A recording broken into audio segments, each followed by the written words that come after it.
آيەتی بسم الله الرحمن الرحيم آيەتی ژمارە سێ. ماسا چەند عەفوو دەرنەکەوت لێم.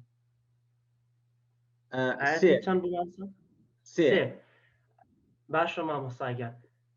أيحسب الإنسان أن لن نجمع عظامه.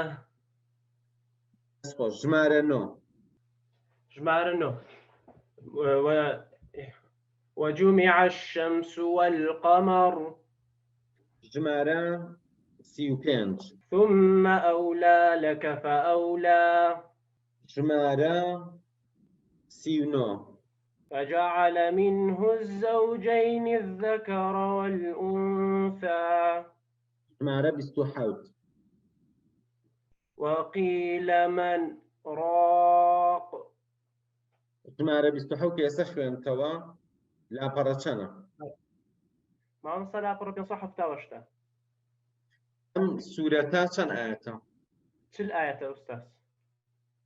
زۆر باشە. من ئێستا پرسیاری ترت لێ یەکەم لەسەر مانای ئاەتەکان. بەڵێ. ئاەتی ژمارە 24 بەس ماناکەی پێ بڵێ. باشە مامۆستا. مامۆستاڵێ زۆر ڕوخسارانێکان لەو ڕۆژەدا دەمچاویان گرژ و تاڵ و مۆنە. دەستەکانە خۆش بێ.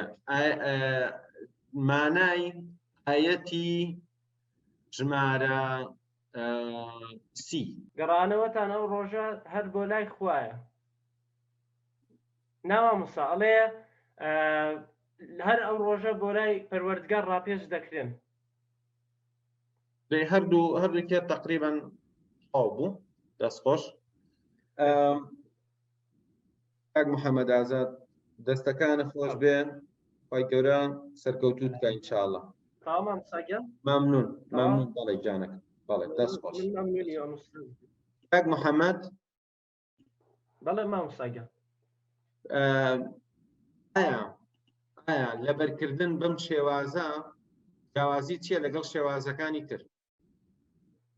مامۆستا شێوازەکانی تر لەگەڵ دەرەوەی ئەم کۆرسە یاخود بینینی و بیستنیەکە مەبەستە. نا مەبەستم دەرەوەی ئەم کۆرسێ. لەوەی پرۆژەی چالاکردن خەڵک کە قورئان لەبەرەکان لەگەڵ ئەوەی کە ئێستاکە تۆ ئەم پرۆژەیەت خوێندووە قورئان لەبەرەکەی جیاوازیەکە چییە؟ مامۆستاگیان پێش ئەوەی یعنی جوابی پرسیارەکە بەمەوە من پێشتر لە کۆرسی ستەدی لە ساڵی ڕابردوو کە 12 بووم بەشداری کۆرسی ستەدیم کرد ئیتر لە وە خۆت ئاگاداری بەشێکیان دەرسەکانی توێ سەبارەت بە یادگا باسی ئەوە کرد ئەتوانی بەم کۆرسە ببی بەو کەسانی وەک دکتۆر زاکر نایک بە ژمارە ئاەت و چۆن بڵێ وەک ئێسەکە وتم ئەلحەمدولیلا وت ئەی خوایە گیان ئیشەڵڵا ئەگەم بەو ئامانجا ئەوە ئەمڕۆ بە چاوی خۆم ئەیبینم